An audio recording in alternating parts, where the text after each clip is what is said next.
Can you see my screen? Yes? Okay, cool. Oh, we have another person now. Oh. Okay, so linguaculturology is an optimal approach in studying foreign languages in multicultural, diverse classroom. Maybe I will tell things which are obvious for you guys, so bear with me.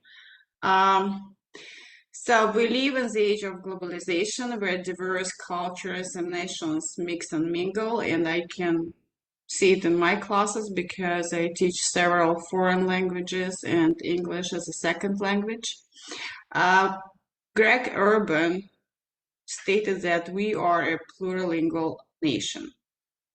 We live in a multicultural society in which macro and microethnoses coexist. So cultures enrich each other, collaborate, and sometimes clash. And I see that often in my classrooms. Misunderstandings happen when people speak the same language but do not share the same cultural codes. I will move a little bit.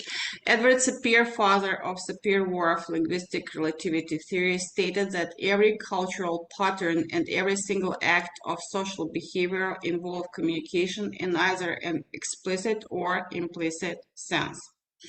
In the core of any successful verbal or non-verbal communication lays a shared code, which contains mutual knowledge of traditions, culture, context, and connotations. Each communication should be based on the shared code, which means mutual knowledge of realities, memes, context. In both mono and multicultural space, the main means of transmitting information and achieving mutual understanding is language. It is obvious that just knowing the grammatical structure of the language and having an extensive vocabulary is not enough to achieve mutual understanding. The word alien, for example, means both an alien from another planet and a foreigner. That is, another country is another planet, another world, another culture. Right? And in the other culture, there are other values, other rules, other traditions, other memes, other way of life, and other gestures and body language as well. Right? So language is a transmitter, a conductor of knowledge, and itself already contains cultural and worldview codes that forms the personality of its identity. A native speaker gains the knowledge of his own native culture on the subconscious genetic level. But it's not possible for a foreigner who has studied and mastered language at a decent level. Teaching culture and languages, we often feel the clash of words, cultures, and spiritual values. Professor Gachev wrote that at the junction of the languages, the clash of lifestyles and material and spiritual cultures is expressed most sharply, but the clash which takes place not just in life, but at the level of consciousness, comprehension of life, cultural and historical images often remain misunderstood, adjusted to the tracing universal world standards or to their perception of being. At that point happens substitution of concepts. So in the linguistic world, so critics of Edward Sapir's theory of relativity sometimes argue that it is impossible to learn and even understand a foreign language.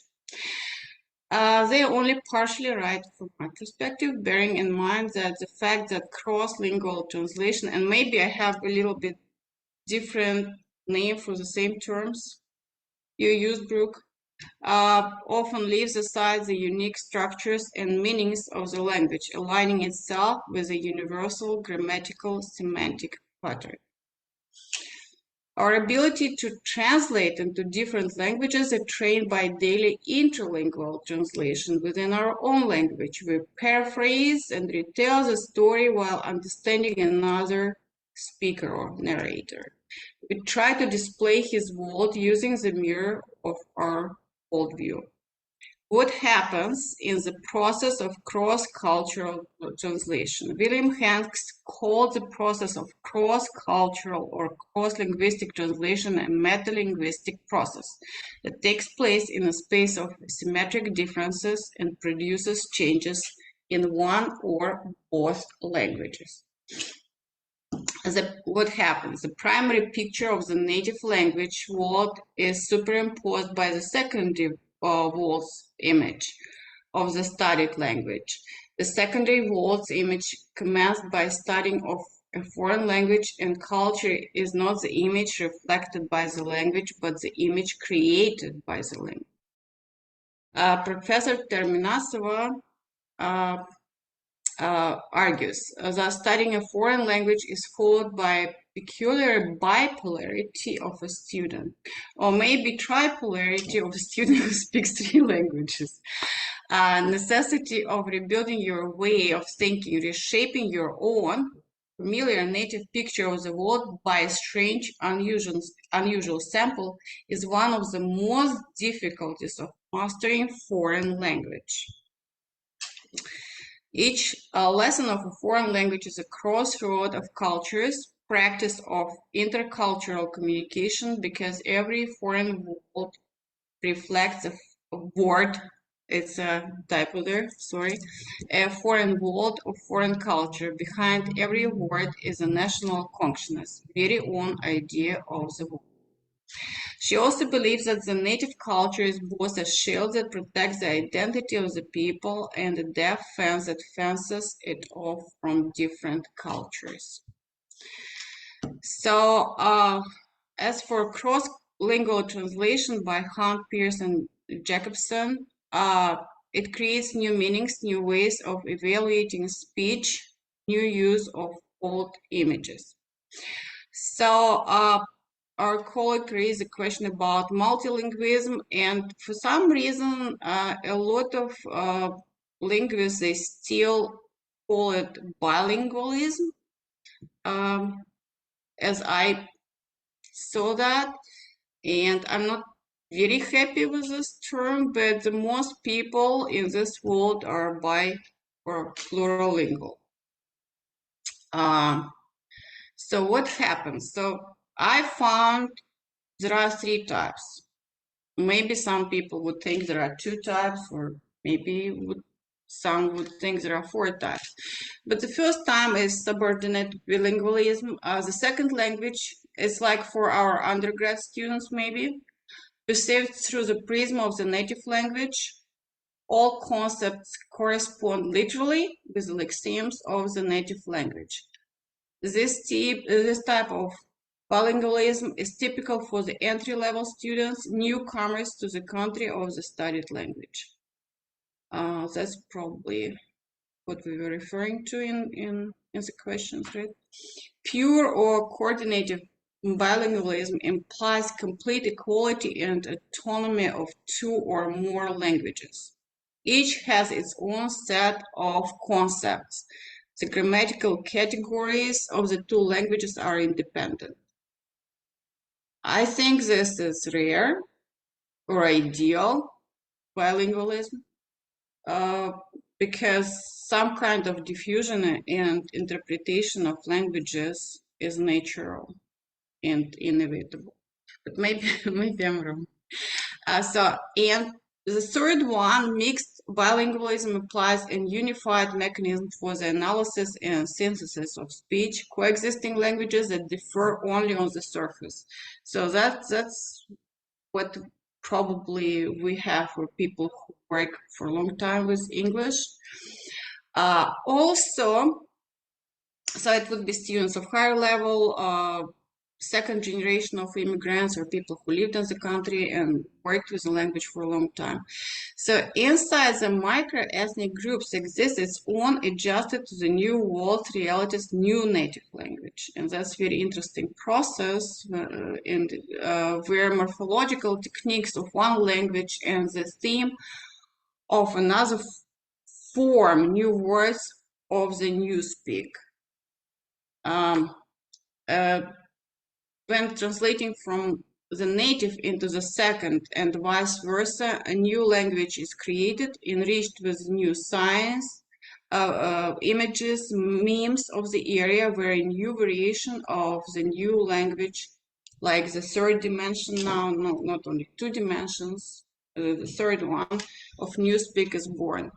So the introduction of slang and dialect words should be also taken into account in order to understand the process of the emergence of newspeak. Thus, the ideal thus, we deal no longer with a binary, but at least three-part relationship between native language, new country tongue, and neologized variation of the native language.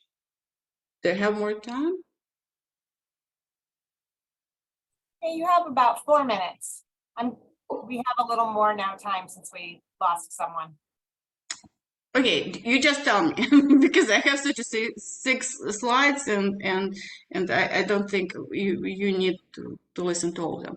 Interaction of primary and secondary images of the world is a complex psychological process requiring certain refusal from your habitual self-identification and adjustment to the foreign vision of the world.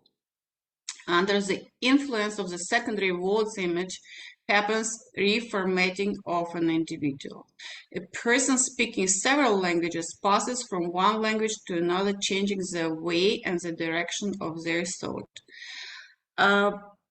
You know what I tell my students in foreign language classes? I tell them, as soon as you will start dreaming in the language we learn in this class, you mastered it. Kind of to the advanced level. Okay, so Erik Erikson, in his work Identity, argued that the crisis of personal identity is inevitable in a multicultural society. I would agree with him only partially. Every overcoming of the crisis is a pain of growth and is inevitable condition of the transition to another stage of development. I would rather agree with the statement of Johann Wolfgang Goethe that without knowing foreign languages, the person is not able to understand his or her own tone. So we see our language from the distance and understand it better knowing other languages. Me, anyways. So having learned another language, moving to another world, we receive a gift of looking at our native world from outside. The American concept of melting pot does not imply a loss of identity, but the enrichment of each member of the society by unique features of others. And foreign languages should be taught as an inseparable unity of the world and culture of the people speaking those languages, claims Svetlana Ter-Minasova. Every foreign language lesson is a crossroad of cultures, practice of cross-cultural communication, because every foreign word mirrors foreign world and foreign culture. So one of the difficulties in teaching or comprehending foreign languages is that every word in every language has its own belonging only to that language circle or a reserve of compatibility with other words. So this compatibility is unique for each language and it's not universal by any means. Another difficulty consists in a conflict between different cultural concepts in various languages about the items or reality phenomena, which are denoted with equivalent words in those languages. Words can be translated easily but carry different connotations. I will give a quick example about colors, and we all use that in our lessons, right? But for example, color green can mean for like people belonging to Muslim culture, hope, development, growth. For English, envy is green. For Chinese, I found it just today in the lesson, wearing a green hat means that somebody committed adultery, and in Russian, if somebody is melancholic or if somebody is depressed, depression is green, not blue. So it's so easy to translate colors, but connotations can be totally different. So I give them the idea of culturological approach further, but I think I ran out of the time, right, Melanie? So I hope my paper will be published, so I will give more like all this formulas and structures there, if it will be interesting for anyone. Thank you so much.